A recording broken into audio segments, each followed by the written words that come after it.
Hello guys, hi ka-amazing! Good morning po. Ako na namang muli ay kukuha ng sili. Andito na naman ako sa bukid. Always na lang. Ako po. Nag-start na naman silang magbukid. Ayan na, inaayos na naman ulit. Saan sila dumaan? Parang hindi naman dito. Ay, ang daming langgam. Naliligaw na nga.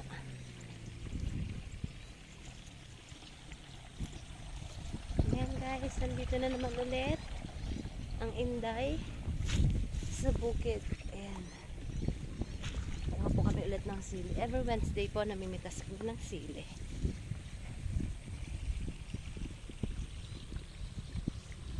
Kumusta po kayo? Shout out sa mga nanonood. Nagsusupport po ng aming channel. Thank you so much. Ayan, nasa bukid. Ito ang buhay ng isang magsasaka. Ayan, ayos na naman ulit. Tataniman na naman po nila yan. Pagpupunlaan na naman yan ang panibagong itatanim na mga palay.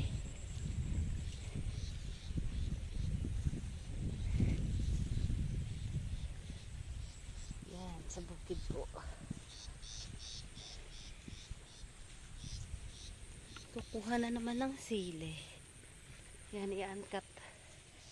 Hindi ko na po muna edit ang aking videos kasi hindi ko po naiintindihan bakit naka-off comments po yung mga videos namin. Ayan. Ako, saan na? Ang daan. Aray payat. Bakit? Yan guys ang dinadaanan. Putik. Ay nadulas.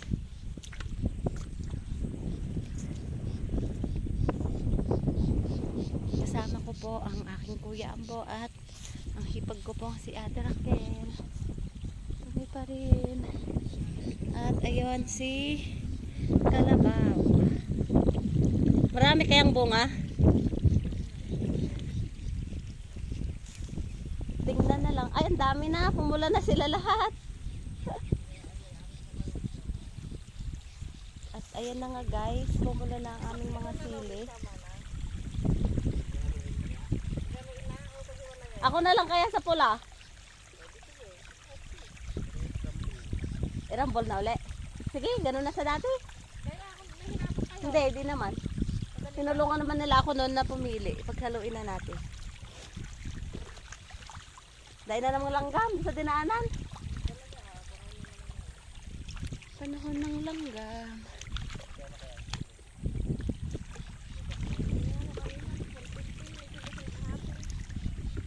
Ayan guys.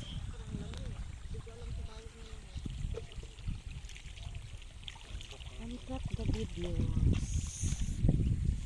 Ayan. Oo nga no. Parang tumaba naman yung silit eh. Oh. Nagpagtak na kamo. Ay, nagpaltak na siya. Kaya hindi. Hindi. Ay, ito oh. Tanggalin mo na kaya ulit. Sige, alisin na yan.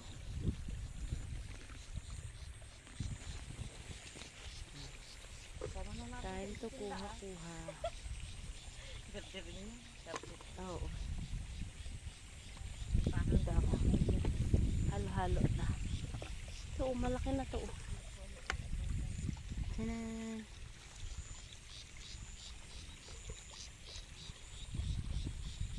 Ano naman yata yung damit ko ah.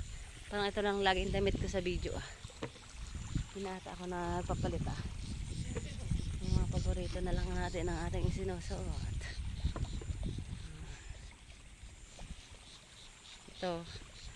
Kay tatay po ito. Ito galing sa kandidato. Kay nanay naman binigay. Lumaki na ang ating mga sili. Yan guys. Ito po yung red.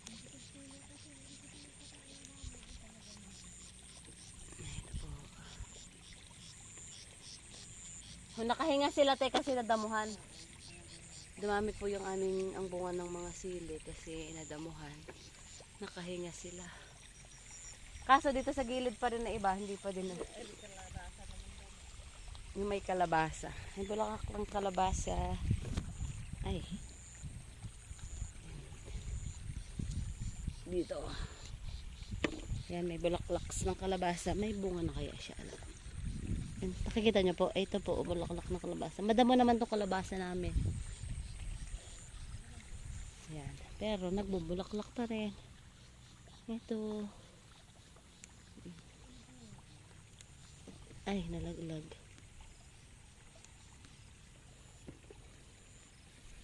Ito guys, siling Taiwan.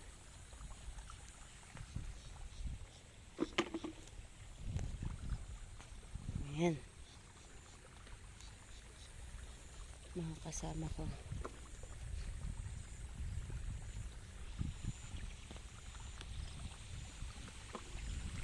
Ang panahon po ngayon ay maganda, malamang araw. Ayan guys, dito pa rin tayo sa magandang views. Palibot kami sa bundok.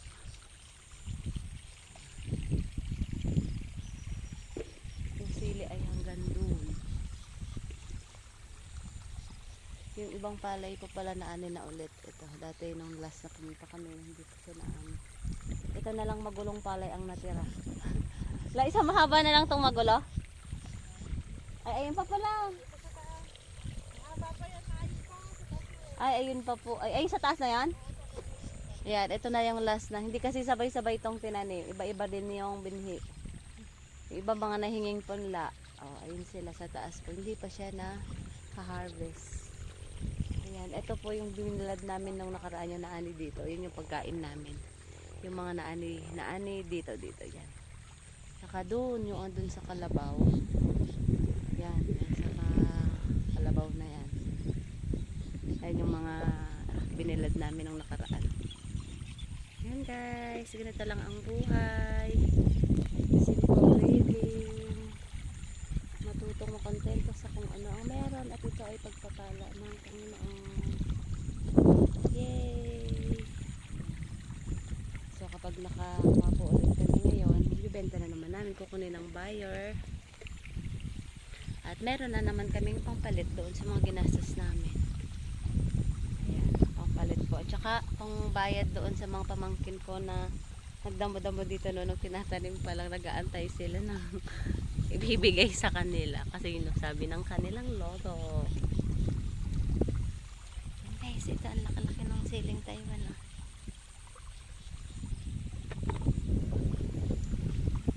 Hangin-hangin, ang saya-saya. Sana ganito yung panahon natin kukuha kami.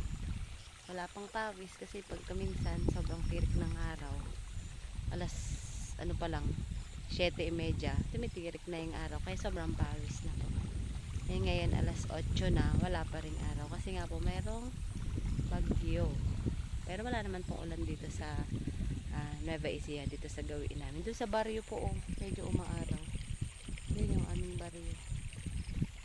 Ayan, medyo umaaraw po doon. Dito ay walang araw.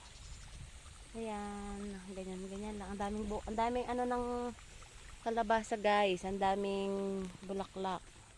Kahapon po, nanguha sila ng bulaklak ng kalabasa. Nagbenta kami sa baryo. Ayan. 10 lang. Murang-mura, fresh na fresh. Ayan po. Eto, fresh na fresh yan. Ang dami pala, Ate Akel. Ang daming bulaklak pala doon. Hindi nanguha ngayon si tatay. Hindi sila nanguha ngayon. At ito po yung bunga niya. Ganito po siya. Nakikita ba ito? Ito po. Tiyanan. Oh, ayan oh. May bunga na po siya. Bulaklak. Tapos hindi ko pa sure kung magtutuloy pa yan. Ayan. Ito din. Ito po. Ito na yung bunga. Kasi una bulaklak pa lang siya. Tapos pagka dire-diretso. Ayun siya sa loob. Nakikita kaya? Yan sa loob. Ganyan po. Yan. Double purpose. Merong sili. Meron pa ang kalabasa pang ulam po. Sa mga gilid lang ng pinitak po namin inilagay. Guys, ayan. Ang saya-saya ngayon. Sobrang hindi siya mainit kasi walang araw. Ayan, daming bulaklak niyan. Yung pupunta dito sa bukid, free bulaklak na siya. Pwede rin siyang kumuha ng pangsili niya, pero kung sa baryo, bibilihin na kasi kinuha na namin po. Shout out sa mga gusto pong maggabulaklak. Pwede naman po kayong pumunta dito kumuha. Pati ganun din po sa sili. Basta wag nyo lang kukuhanin lahat, yung panggamit lang po. Kasi pag dun nga sa baryo na, syempre kami na namitas, binibenta na po namin. Pambili ng baon ng mga bata. Yan, may mga pamangkin din po kasi ako doon sa amin. Ayan guys. Ayan, salamat po sa patuloy na panonood ng aming videos. Andito na naman kami muli sa aming silihan. Ayan, sa bukid namin. Ito dati tinataniman din ng palay sa part na to. Pero ngayon tinaniman namin ng sili. And madalas kami magsilihan dito. Ayan guys, ayan si Kalabaw. May dala rin kaming inumin. Wala kaming merienda. Okay siya, ganun na lang po. Salamat po sa patuloy na panonood po ng aming videos palagi. Kahit paulit-ulit lang na nandito kami sa silihan. Pero iba-ibang araw naman po. Hope everyone is okay po. Kung hindi naman, encourage yourself at tiwala lang lagi sa Panginoon. Dahil habang may buhay, may pag-asa, may hope po sa Panginoon. God bless po. Thank you so much. Patuloy po kayo mag-watch ng aming videos. God bless. Bye-bye.